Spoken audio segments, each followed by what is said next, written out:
On a sunny day in the village, two friends, Budi and Rahmat, once lived together despite their different backgrounds.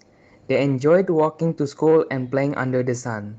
Now adults, they catch up on each other through coffee and chess as Budi visits his hometown. Hey Rahmat, how are you doing? I'm doing well, Budi. How about yourself?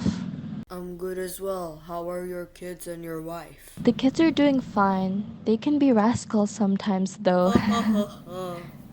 As the two continue on with their conversation, filled with laughter and joy, especially since they are reunited. As their talk lengthens, the topic discussed slowly becomes more serious. So, how is your job? Times are kinda tough right now. I have to work extra to make ends meet. My kids can't even have a proper meal. But honestly, I don't think I really want to talk about it anymore. What about your job? I'm having the time of my life right now. Things are through the roof. I recently brought my kids to a fancy restaurant for dinner at Chantalore. And there's me with my crops dying. The government honestly has been so unfair to us. I feel like we are never prioritized. I wish they'd at least try to help us out. Well, yeah, we have less citizens compared to other cities, so it's no surprise that the government prioritizes ours less. That's no excuse though. We should all be treated equally despite our conditions. You know what? I have had enough of this. Our people can't stay silent. This is completely unfair to our people. We need to be able to pursue our rights no matter who we are. I declare war. What seems to be the problem here? Try to talk it through. Well, Pa Ustad, don't you think our government is unfair to us? We should do something about it. Rahmat here thinks that we should start a whole war. This is ridiculous. If you look back at Indonesia's history, there were lots of riots and conflict that happened due to inequality. Let's take a look at one example, the Aceh and Java conflict. Wait. That conflict sounds kind of familiar. I think my parents used to talk about the Aceh and Jawa conflict when I was little. The Free Aceh Movement, or GAM, is an armed separatist movement that aims to separate Aceh from the unitary state of the Republic of Indonesia. The conflict that occurred in Aceh was caused by several things, like the differences of opinion about Islamic law, dissatisfaction with the distribute of Aceh natural resources, and the increasing number of Javanese in Aceh.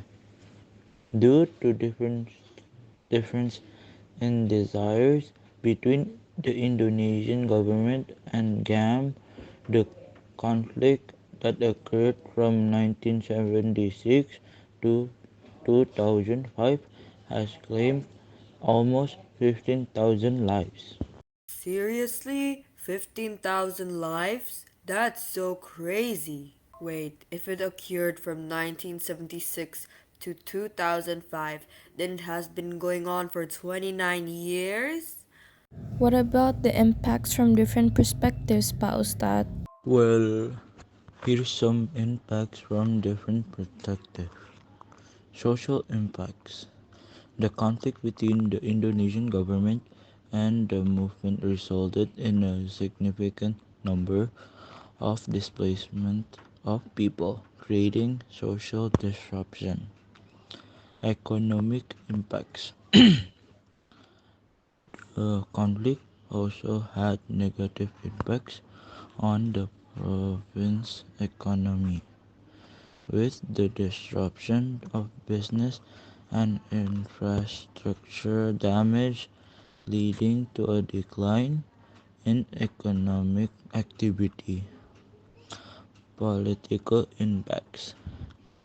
The Free Aceh movement had a significant impact on the politics by challenging the Indonesian government and leading to a peace agreement.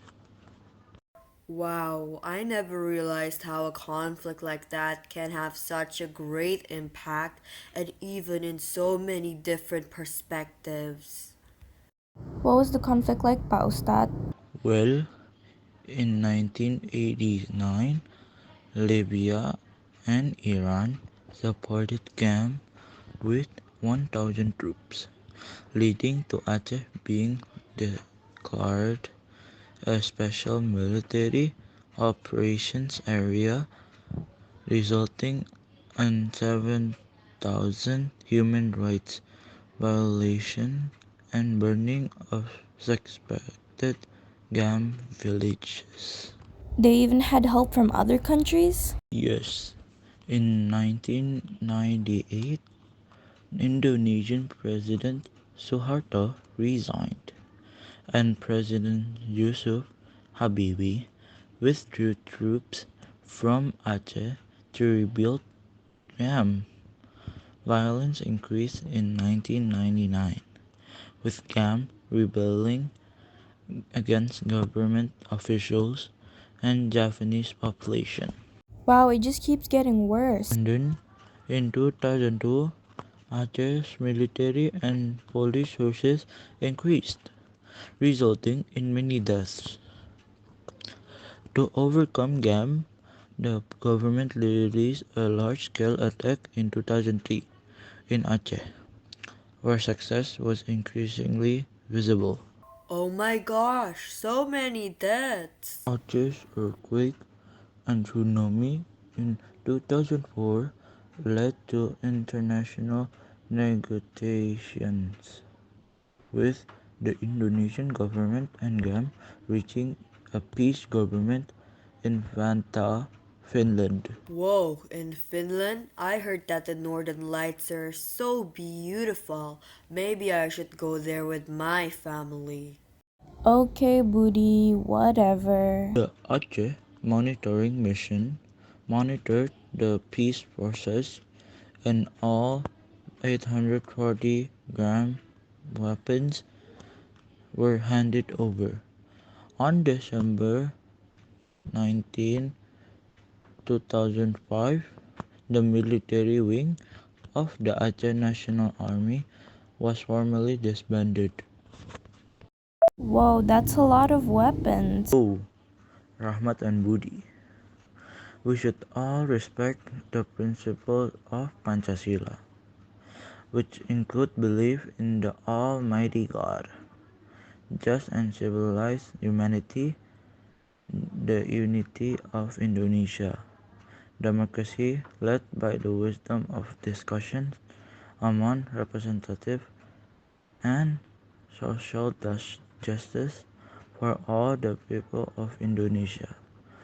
Let us work and live together while prioritizing the needs of all Indonesians for a nation with peace and prosperity.